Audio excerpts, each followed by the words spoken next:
Bonjour à tous, j'espère que vous allez bien. On se retrouve aujourd'hui avec une toute nouvelle vidéo et un nouveau décor. Voilà, je suis dans mon salon, je profite que Quentin ne soit pas là ce soir pour filmer dans mon salon et ensuite aller monter cette vidéo tranquillement dans mon canapé. On joint l'utile à l'agréable, clairement. Enfin bref, c'est pas le sujet de la vidéo. Aujourd'hui, on se retrouve pour faire le bilan de mes investissements à mi-novembre 2023. Je vais vous montrer du coup dans quoi j'ai investi ce mois-ci au niveau de la bourse, vous parler un petit peu de mes investissements dans la globalité et aussi vous montrer comment a évolué mon investissement locatif. Car petit spoil, un peu avant de vous montrer les chiffres, ça y est, il y a eu la revalorisation annuelle des loyers. Du coup, mon loyer a augmenté. Enfin, le loyer de l'appartement que j'ai en investissement locatif. Je suis trop contente. Je pensais pas que ça ferait cette sensation, mais j'adore. Je me sens comme une vraie businesswoman. Enfin bref, je vais vous montrer tout ça. J'ai pré-rempli les feuilles et du coup, je vais tout vous expliquer. C'est parti! Du coup, je vous propose de commencer avec mon investissement immobilier. On a donc un appartement dans une commune qui est proche de Bordeaux, mais qui n'est pas à Bordeaux centre. Et on l'a acheté au mois de mai. Bon, au niveau de cette fiche de suivi, je ne l'ai reprise qu'au mois d'août. Mais bon, vous allez voir un peu comment ça évolue. Donc, novembre 2023, mon loyer, alors ça se voit pas très bien parce que les chiffres se ressemblent, mais mon loyer était à 668,21 € et là, il est passé à 688,69 €. Il faut savoir que ce loyer, c'est entre guillemets un loyer intermédiaire, tout simplement parce qu'il y a eu un prorata. Le vrai nouveau loyer n'a commencé qu'à partir du 4 novembre. Donc en fait, du 1er au 3, la locataire a payé l'ancien prix et du 4 au 30, elle a payé le nouveau prix. Mais donc du coup, voilà, le mois prochain, ça sera encore un tout petit peu plus élevé. Bon, ça sera des petits euros, hein, ça sera pas grand-chose, même des petits centimes.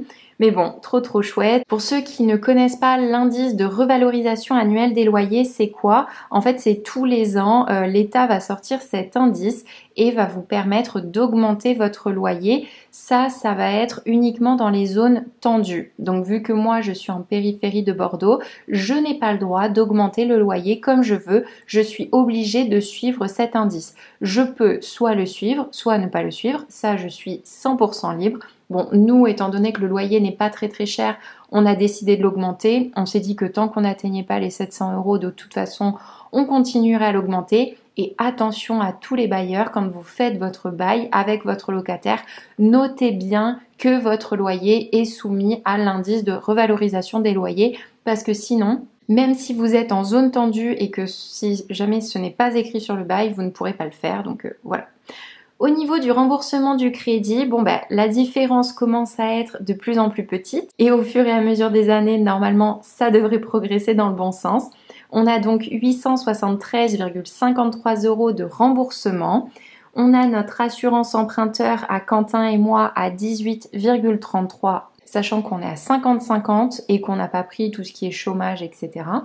Au niveau des charges de copropriété, je pensais en avoir plus ce mois-ci, mais en fait non. Non, pourquoi? Parce que la gestionnaire nous garde 50 € tous les mois et en fait paye tout simplement quand il y a des demandes d'appel de fonds. Et là, à mettre 50 € tous les mois, il y avait assez sur le compte parce que ce mois-ci, on a eu une pause de caméra dans la résidence. Donc normalement, on aurait dû avoir à payer. Et en fait, vu qu'on avait assez d'argent de côté, on n'a pas eu à payer, donc trop chouette. Les frais de gestion ont tout petit peu augmenté, ils ont pris 1 €. En fait, les frais de gestion sont liés, c'est un pourcentage du loyer. Donc si le loyer augmente, les frais de gestion augmentent un petit peu. On le savait, donc ça c'est normal. Ensuite, au niveau de la taxe foncière, jusqu'à la fin de l'année, nous l'avons déjà payée. Par contre, en janvier, ça va être différent. Ça va faire bizarre de devoir payer la taxe foncière, mais bon, c'est le jeu. Et ensuite, on a une assurance liée à notre appartement, P&O, qui est à 10,62 € par mois. Ce qui fait un cash flow négatif, toujours, à moins 313,79 €. C'est-à-dire que pour payer cet investissement locatif, on doit rajouter 313,79 €. On ne touche pas encore d'argent. Du coup, depuis le début où on a acheté cet appartement, bon là aussi on voit pas très bien, je suis désolée, mais on en a eu pour 22 994 € et il nous reste 179 963 € à rembourser. Donc vous voyez encore une fois que plus on avance au fur et à mesure des mois, en fait si je prends comme ici 22 681 plus 180 372, ça fait que demain si on devait revendre l'appartement pour rentrer dans nos frais, on devrait le vendre 203 053 et que maintenant en ayant avancé encore un petit peu, on est à 179 963, on est à 202 957. Donc en fait vraiment tous les mois l'appart nous coûte de moins en moins cher, donc on est trop content. L'investissement fonctionne pour le moment. Ensuite, on va passer au suivi de mes investissements boursiers. Bon bah là j'ai un petit peu plus d'historique, mais pareil, j'ai pas depuis le début. Alors je me rends compte que cette feuille en fait n'est pas du tout pratique et en plus bah là j'avais plus assez de place, mais j'avais pas envie de faire une nouvelle feuille pour essayer de tout avoir dessus. Je pense très honnêtement essayer de faire un joli fichier Excel, même pour le suivi, etc. Et du coup, comme ça, je vous partagerai mon écran avec le fichier Excel et je vous mettrai quand même ma petite tête en bas. Comme ça, en plus, vous verrez pas que mes mains. Donc, voilà. Dites-moi ce que vous en pensez dans les commentaires si ça vous dit aussi. Et comme ça, en plus, je pourrais vous partager cet Excel si vous aussi, vous voulez l'utiliser. Donc, dites-moi dans les commentaires si ça vous intéresse. Donc au niveau de mes investissements en bourse, je suis chez Trade Republic. Pourquoi? Parce que on peut investir à partir de vraiment peu, il me semble que c'est 1 euro seulement, et parce qu'on peut acheter des fractions d'actions, et parce que les coûts liés à l'utilisation de la plateforme sont quand même assez réduits.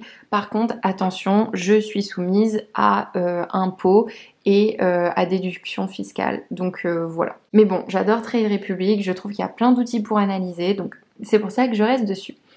Alors, on est le 13-11 à 19h. Comme je vous avais dit, je mets l'heure à chaque fois parce que ça varie vraiment d'heure en heure. Du coup, j'ai renforcé mes positions chez LVMH. Je détiens aujourd'hui 0,363819 actions. Je suis encore très très loin d'avoir une action complète. Mais bon, petit à petit, ça progresse. Vous voyez que j'ai pris presque 0,10 actions. Donc yes, on continue comme ça. Ce qui me fait un total d'actions à 250,49 euros. Alors LVMH est encore toujours très très bas. C'est pourquoi je décide de renforcer mes positions.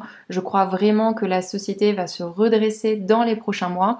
Et pour moi, c'est comme si j'achetais les actions en solde. Donc on adore. Ensuite, chez Total, je n'ai pas remis d'argent. Je détiens une action et à l'heure actuelle, elle vaut 62,49.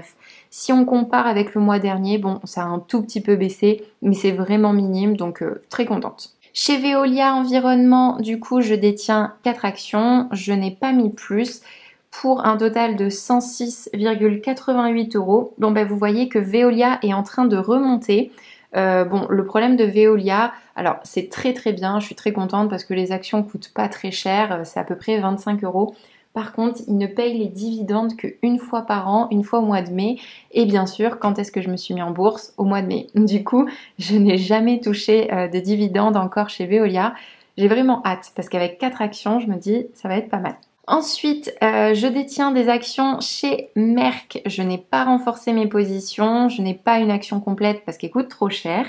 Du coup, je détiens 0,31 746 actions pour un montant de 47,76 euros. Si on regarde par rapport au mois dernier, bon franchement on est kiff. Donc là pas de grosse inquiétude. Moi je crois de toute façon à l'industrie chimique, je vous l'ai déjà dit, j'ai fait mes études là-dedans, c'est pas pour rien. Non, je rigole, c'est juste que j'aimais bien ça.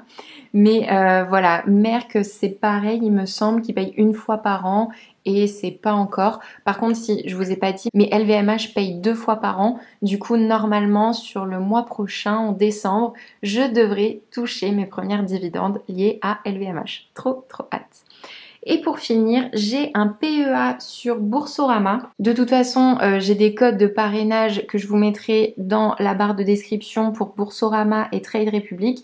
Boursorama, l'avantage c'est que si vous créez un compte, vous avez de l'argent en plus, mais genre ça peut être beaucoup d'argent, ça peut aller jusqu'à 150 euros.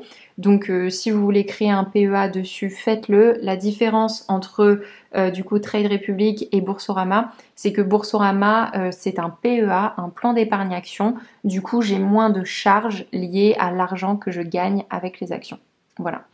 Donc Renault, je n'ai pas remis d'argent dessus ce mois-ci. Je détiens 3 actions, je n'ai pas touché de dividende et là 102,58 alors que le mois dernier on était à 108,84. Donc vous voyez que Renault est quand même pas mal en baisse, ça c'est pas terrible. Mais bon, ça arrive. Après, comme je vous disais, du coup, il y a 2 minutes, je n'ai pas vraiment mis cet argent. En fait, c'est en ouvrant un compte Boursorama, j'ai eu une prime. Du coup, j'ai juste reversé la prime dans mon PEA.